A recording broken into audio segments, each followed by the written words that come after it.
ನಮಸ್ತೆ. ನಾನು ಸವಿವಾಣಿ ಚಾನಲಿಂದ ವಾಣಿ. ಸವಿವಾಣಿ ಚಾನಲ್ಗೆ ಎಲ್ರಿಗೂ ಸ್ವಾಗತ. ನಾನಿವತ್ತು ತುಂಬಾನೇ ಕಡಿಮೆ ಗ್ಯಾಸ್ ಉಪಯೋಗಿಸ್ಕೊಂಡು ಒಂದೇ ಸಲ ಕುಕ್ಕರ್ನಲ್ಲಿ ಮಾಡೋ ಅಂತ ಟೊಮೊಟೊ ಬಾತ್ನ ತೋರಿಸ್ತಾ ಇದ್ದೀನಿ. ತುಂಬಾನೇ ಸುಲಭವಾದ ಈ ರೆಸಿಪಿನ ಮಾಡಕ್ಕೆ ನಾನು 2 ಲೋಟ ಅಕ್ಕಿ ತಗೊಂಡಿದ್ದೀನಿ. ಊಟಕ್ಕೆ ಯಾವ ಅಕ್ಕಿ ಉಪಯೋಗಿಸ್ತೀವೋ ಅದೇ ಅಕ್ಕಿನೇ ಉಪಯೋಗಿಸ್ತಾ ಇದ್ದೀನಿ. ಅಕ್ಕಿನ 2 ಸಲ ಚೆನ್ನಾಗಿ ತೊಳೆದು ಅರ್ಧ ಗಂಟೆ ನೆನೆಸಿಡ್ತಾ ಇದ್ದೀನಿ. ನಾನು ತೆಗೆದುಕೊಂಡಿರುವ ಅಕ್ಕಿ 1 ಪಾವಿನಷ್ಟು ಇದೆ. ಒಂದು ಬಟ್ಟಲಲ್ಲಿ ನೀರು ತಗೊಂಡು ಅದಕ್ಕೆ ಪಲಾವ್ ಎಲೆ 4, ಕಲ್ಲು ಹೂವು 1 ಸ್ವಲ್ಪ, ಸೋಂಪು 1 ಟೀ ಸ್ಪೂನ್, ಏಲಕ್ಕಿ 2, ಚಕ್ಕೆ 2 ತುಂಡು, ಲವಂಗ 4, ಕಾಳು ಮೆಣಸು 1 ಟೀ ಸ್ಪೂನ್, ಸ್ಟಾರ್ ಹೂವಿನಲ್ಲಿ 1-2 ಎಸಳು ಹಾಕ್ತಾ ಇದ್ದೀನಿ. ಫ್ಲೇವರ್ ಇಷ್ಟಪಡೋರು ಪೂರ್ತಿ ಹಾಕೋಬಹುದು. ಈ ಮಸಾಲೆ ಪದಾರ್ಥಗಳನ್ನೆಲ್ಲ 10ರಿಂದ 20 ನಿಮಿಷ ನೆನೆಸಿಡ್ತಾ ಇದ್ದೀನಿ. 4 ಎಸಳು ಬೆಳ್ಳುಳ್ಳಿನ ಸಣ್ಣದಾಗಿ ಕಟ್ ಮಾಡಿ ಜಜ್ಜಿ ಇಟ್ಕೊಳ್ತಾ ಇದ್ದೀನಿ. ಅರ್ಧ ಇಂಚಷ್ಟು ಶುಂಠಿನ ಸಣ್ಣದಾಗಿ ಕಟ್ ಮಾಡಿ ಜಜ್ಜಿ ಇಟ್ಕೊಳ್ತಾ ಇದ್ದೀನಿ. 1 ಹಿಡಿಯಷ್ಟು ಪುದೀನನ ಸಣ್ಣದಾಗಿ ಕಟ್ ಮಾಡಿ ಇಟ್ಕೊಂಡಿದ್ದೀನಿ. 1 ಹಿಡಿಯಷ್ಟು ಕೊತ್ತಂಬರಿ ಸೊಪ್ಪನ್ನ ಸಣ್ಣದಾಗಿ ಕಟ್ ಮಾಡಿದ್ದೀನಿ. 1 ಪಾವು ಅಕ್ಕಿಗೆ ಮೀಡಿಯಂ ಸೈಜ್ ಆಪಲ್ ಟೊಮೊಟೊ 4 ತಗೊಂಡಿದ್ದೀನಿ. ಟೊಮೊಟೊನ ಕಟ್ ಮಾಡ್ಕೊಂಡು ಸ್ವಲ್ಪ ದೊಡ್ಡದಾಗಿ ರುಬ್ಕೋಬೇಕು. ತುಂಬಾ ನುಣ್ಣಗೆ ರುಬ್ಕೋಬಾರ್ದು. ಟೊಮೊಟೊ ರುಬ್ಬಬೇಕಾದ್ರೆ ನೀರು ಹಾಕಬಾರ್ದು, ಯಾಕಂದ್ರೆ ಟೊಮೊಟೊದಲ್ಲೇ ಸಾಕಷ್ಟು ನೀರು ಇರುತ್ತೆ. 1 ಕುಕ್ಕರ್ಗೆ ಈರುಳ್ಳಿ ಮುಳುಗೋಷ್ಟು ಅಡುಗೆ ಎಣ್ಣೆ ಸೇರಿಸ್ತಾ ಇದ್ದೀನಿ. ಅಡುಗೆ ಎಣ್ಣೆ ನೀವು ಯಾವುದು ಬಳಸ್ತೀರೋ ಅದನ್ನೇ ಉಪಯೋಗಿಸ್ಬೋದು. ಎಣ್ಣೆ ಕಾದ ನಂತರ ಉದ್ದುದ್ದಕ್ಕೆ ಕಟ್ ಮಾಡಿಟ್ಕೊಂಡಿರೋಂಥ ಈರುಳ್ಳಿ ಸೇರಿಸ್ತಾ ಇದ್ದೀನಿ. ನೆನೆಸಿಟ್ಟಂತ ಪಲಾವ್ ಎಲೆ ಮತ್ತು ಮಸಾಲಾ ಪದಾರ್ಥಗಳನ್ನ ನೀರನ್ನ ತೆಗೆದ್ಬಿಟ್ಟು ಸೇರಿಸ್ತಾ ಇದ್ದೀನಿ.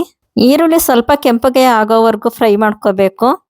ತುಂಬಾ ಕಪ್ಪಗೆ ಆಗೋದಕ್ಕೆ ಬಿಡಬಾರ್ದು. ಈರುಳ್ಳಿ ಕೆಂಪಗೆ ಆದ ತಕ್ಷಣ ರುಬ್ಬಿಟ್ಕೊಂಡಿರೋಂಥ ಟೊಮೊಟೊ ಸೇರಿಸ್ಕೊಳ್ತಾ ಇದ್ದೀನಿ. ಟೊಮೊಟೊ ಹಾಕಿದ ತಕ್ಷಣ ಜಜ್ಜಿಟ್ಕೊಂಡಿರೋಂಥ ಬೆಳ್ಳುಳ್ಳಿ ಮತ್ತು ಶುಂಠಿ ಸೇರಿಸ್ಕೊಳ್ತಾ ಇದ್ದೀನಿ. ಅಚ್ಚ ಖಾರದ ಪುಡಿ 1 ಸ್ಪೂನ್, ಬ್ಯಾಡಗೆ ಮೆಣಸಿನ ಪುಡಿ ಅಥವಾ ಕಾಶ್ಮೀರಿ ಚಿಲ್ಲಿ ಪೌಡರ್ 1 ಸ್ಪೂನ್, ಬ್ಯಾಡಗೆ ಮೆಣಸಿನ ಪುಡಿ ಕಲರ್ಗೋಸ್ಕರ ಹಾಕೋದು, ಧನಿಯಾ ಪುಡಿ 1 ಸ್ಪೂನ್, ಅಡುಗೆ ಅರಿಶಿಣ 1/4 ಸ್ಪೂನ್, ಸಣ್ಣಗೆ ಕಟ್ ಮಾಡಿದ್ದಂಥ ಕೊತ್ತಂಬರಿ ಸೊಪ್ಪು ಮತ್ತು ಪುದೀನ ಸೊಪ್ಪನ್ನ ಸೇರಿಸ್ಕೊಳ್ತಾ ಇದ್ದೀನಿ. ರುಚಿಗೆ ತಕ್ಕಷ್ಟು ಉಪ್ಪನ್ನ ಸೇರಿಸ್ಕೊಳ್ತಾ ಇದ್ದೀನಿ. ಎಲ್ಲವನ್ನು ಸೇರಿಸಿದ್ಮೇಲೆ ನೀರು ಪೂರ್ತಿ ಹಿಂಗೋವರೆಗೂ ಫ್ರೈ ಮಾಡ್ಕೋಬೇಕು.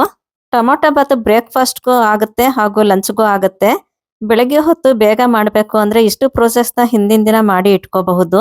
ಬೆಳಗ್ಗೆ ಅಕ್ಕಿ ಹಾಕಿ ನೀರು ಹಾಕಿ ಕುಕ್ಕರ್ ಕೂಗ್ಸಿದ್ರೆ ಸಾಕು, ಟೊಮೊಟೊ ಬಾತ್ ರೆಡಿ ಆಗುತ್ತೆ. ಅಕ್ಕಿ ಎಷ್ಟು ಹಾಕಿದ್ವೋ ಅದರ 2ರಷ್ಟು ನೀರು ಸೇರಿಸ್ಕೋಬೇಕು. ನಾನಿಲ್ಲಿ 2 ಲೋಟ ಅಕ್ಕಿಗೆ 4 ಲೋಟ ನೀರನ್ನ ಸೇರಿಸ್ಕೊಳ್ತಾ ಇದ್ದೀನಿ. ನೀರು ಹಾಕಿದ ಮೇಲೆ ಕುದಿಯಕ್ಕೆ ಬಿಡಬೇಕು. ಚೆನ್ನಾಗಿ ಕುದಿ ಬಂದ ನಂತರ ಸ್ಟವ್ನ ಪೂರ್ತಿ ಸಣ್ಣ ಉರಿನಲ್ಲಿ ಇಟ್ಟು ಅಕ್ಕಿನ ಸೇರಿಸ್ಕೋಬೇಕು. ಅಕ್ಕಿನಲ್ಲಿರೋ ನೀರನ್ನೆಲ್ಲ ಬಗ್ಗಿಸ್ಬಿಟ್ಟು ಬರೀ ಅಕ್ಕಿ ಮಾತ್ರ ಸೇರಿಸ್ಕೋಬೇಕು.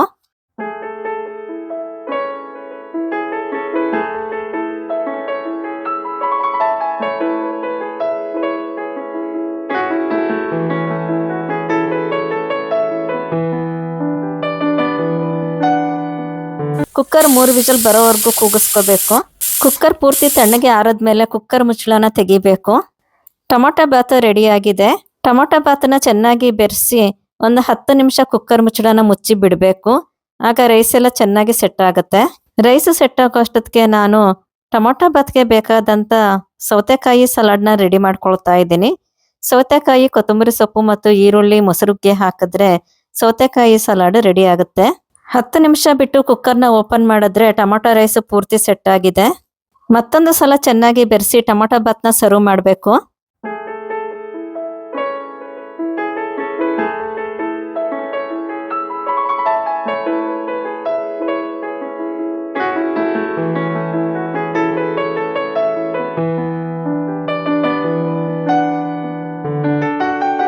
ತುಂಬಾ ಕಡಿಮೆ ಗ್ಯಾಸ್ನಲ್ಲಿ ಕುಕ್ಕರನ್ನು ಉಪಯೋಗಿಸ್ಕೊಂಡು ಟೊಮೊಟೊ ಬಾತ್ ಮಾಡೋ ಅಂತ ಈ ವಿಡಿಯೋ ನಿಮಗೆ ಇಷ್ಟ ಆಗಿದ್ರೆ ಲೈಕ್ ಮಾಡಿ, ಶೇರ್ ಮಾಡಿ ಹಾಗೂ ಸಬ್ಸ್ಕ್ರೈಬ್ ಮಾಡೋದು ಮರಿಬೇಡಿ.